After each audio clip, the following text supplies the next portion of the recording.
Hey there. This is another installment of one of my witchy videos, and I hate the word witchy because it's just a term people use to describe witches, and it's not something that sits well with me. But at the same time, my videos are pretty much what that is, and it's to educate people on misconceptions about witchcraft and Wicca and paganism in general. At some point, I would like to continue my channel and may help make it grow to a more steady platform for people to come in and talk about therianthropy, Wicca, paganism, and neo-paganism. And none of them are the same thing, and that's where people get um, confused, where they think it's all the same and it's not. And don't go out into the world and say, "Oh, well, I want to be a pagan, so I'm gonna do this ritual, and it's gonna make me a pagan." But you have to study first. You have to dive deep down and work at it. You have to earn that title. And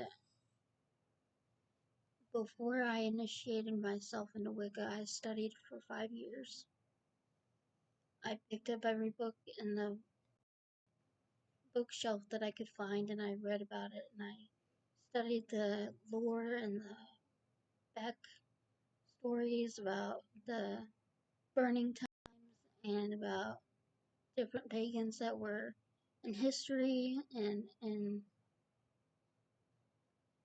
um,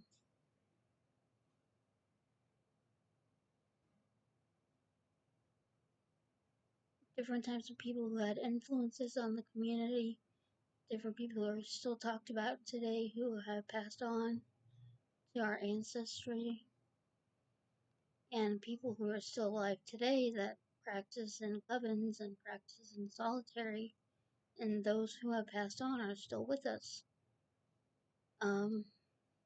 What I wanted to talk to you guys about today is divination and different ways you can not necessarily predict the future, but get a better idea of what to expect when you're into your day-to-day lives.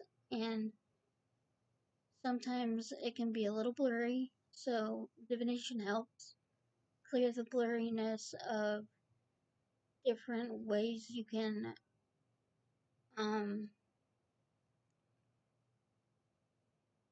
go about doing it. I have a mirror. There's mirror magic. With this, you can scry in the mirror and see if anybody is trying to hex or curse you. And with hexes and curses, I'll get into that into another video here soon. But this can help you visualize the person or people who are trying to mess you up in life, or put obstacles in your path to make it harder for you to get get through life and get through different obstacles around situations where you would normally have no problems with, and just something that is really useful for divination in that way. You can also use it to reflect on your overall well-being, and you can communicate with the gods with the mirrors and uh, open portals and other things like that. But to close the portals, you'd have to use either sage or with less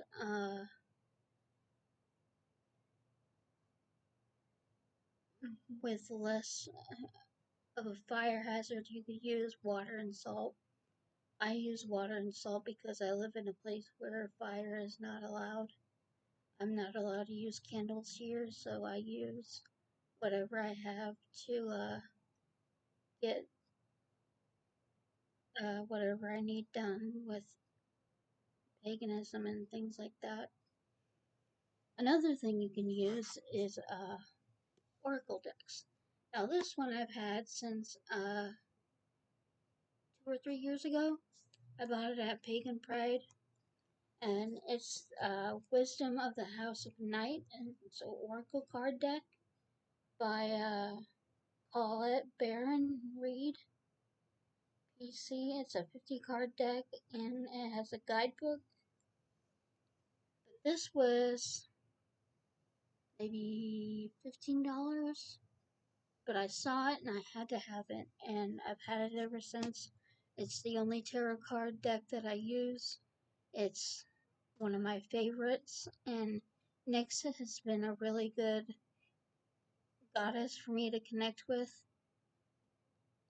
and she's been there for me multiple times where I've had trouble getting through life and getting through situations that I have had obstacles getting through, and I've used the cards to navigate through the situations where I found myself in. And I have never been so thankful for a goddess being in my life like that. And she's been somewhat, somewhat of a companion to me. And it's just been a wonderful relationship that I've had with her. And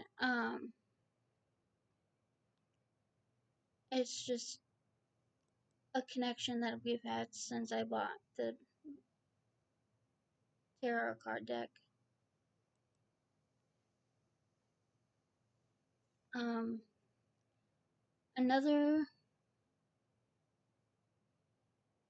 another form of divination is Ouija boards.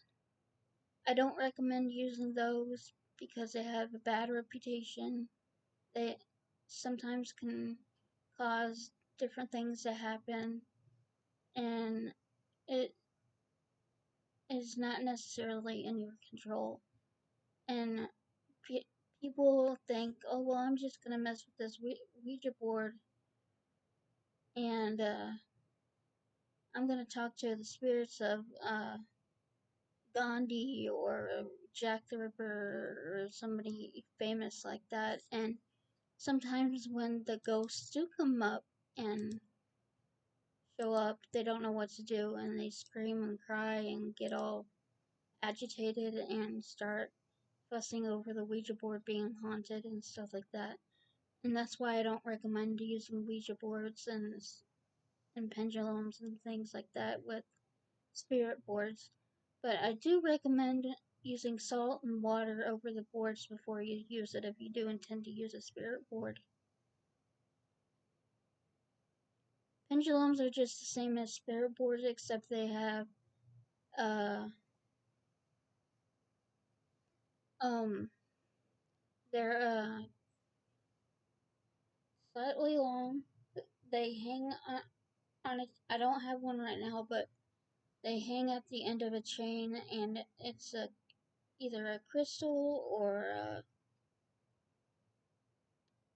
a metal arrow at the end of the chain, and you could go back and forth for yes or no, and then or circle around for yes, or for no, circle around,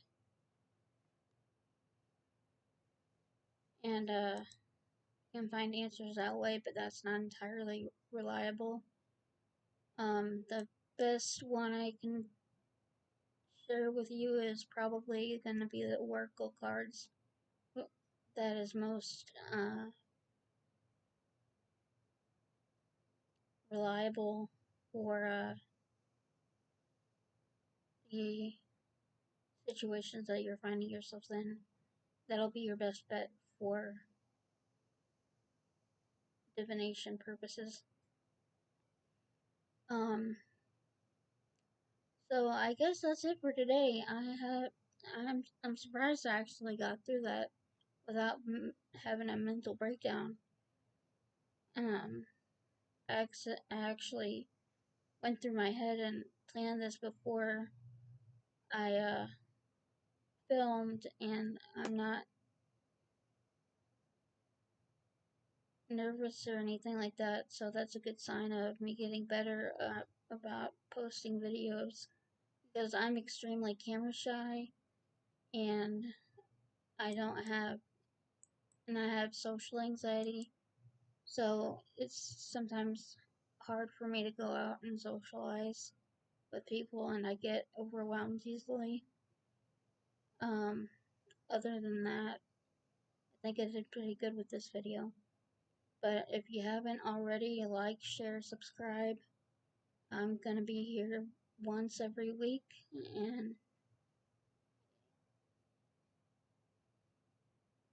hit the like button if you like the video. It helps my channel. Thank you.